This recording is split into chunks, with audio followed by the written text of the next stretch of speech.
আসসালামু আলাইকুম। কি অবস্থা সবার? আশা করি সবাই অনেক ভালো আছেন। আজকে আমি আপনাদের জন্য তৈরি করে দেখাবো হাতে মাখা কই মাছ রান্না। এজন্য আমি কই মাছগুলো ভালো মতো কেটে পরিষ্কার করে নিয়েছি।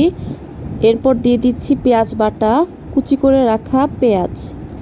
আর কই মাছগুলোকে আমি একটু কেটে দিয়েছি যাতে মশলা ভালো মতো ঢুকতে পারে।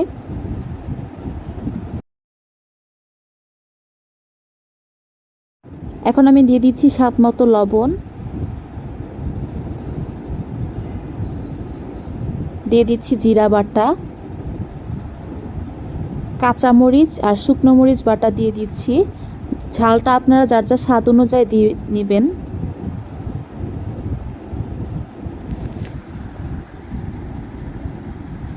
দিয়ে দিচ্ছি রসুন বাটা। এখন দিয়ে দিচ্ছি আদা বাটা।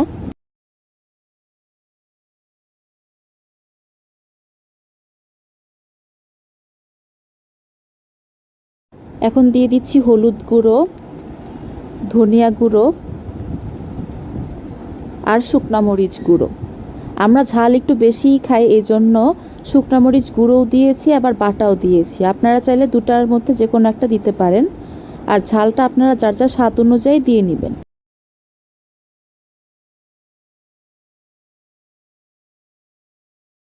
এখন দিয়ে দিচ্ছি সয়াবিন তেল। আপনারা চাইলে সরিষার তেলও ইউজ করতে পারেন।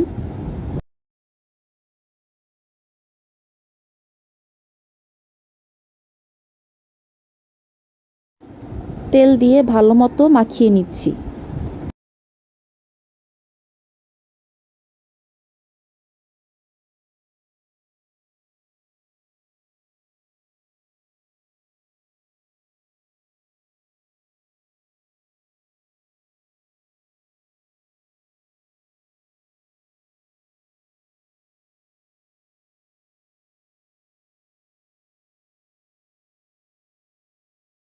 ভালো মতো মাখানো হয়ে গেলে এখানে আমি দুটি কাঁচামরিচ দিয়েছি আর সামান্য পানি দিয়ে এখন আমি চুলাটা অন করে দিব।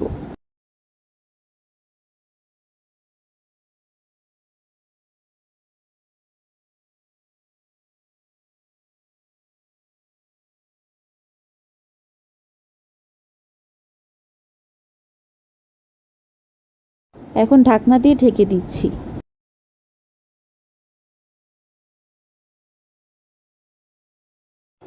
কিছুক্ষণ পর ঢাকনা খুলে একটু দুলিয়ে দিব।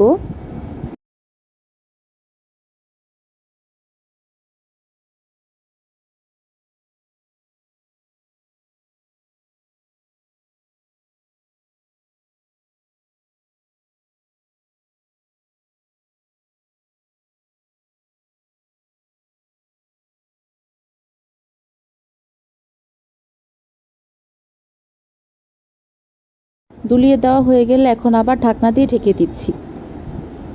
কিছুক্ষণ পর আমি আবার ঢাকনা খুলে নিচ্ছি আর আমার তরকারি রান্না করা হয়ে গিয়েছে। রান্নাটা করা কিন্তু অনেক সহজ আর খেতেও অনেক মজা। আপনারা অবশ্যই বাসায় ট্রাই করবেন এবং জানাবেন কেমন হয়েছে। আল্লাহ হাফেজ।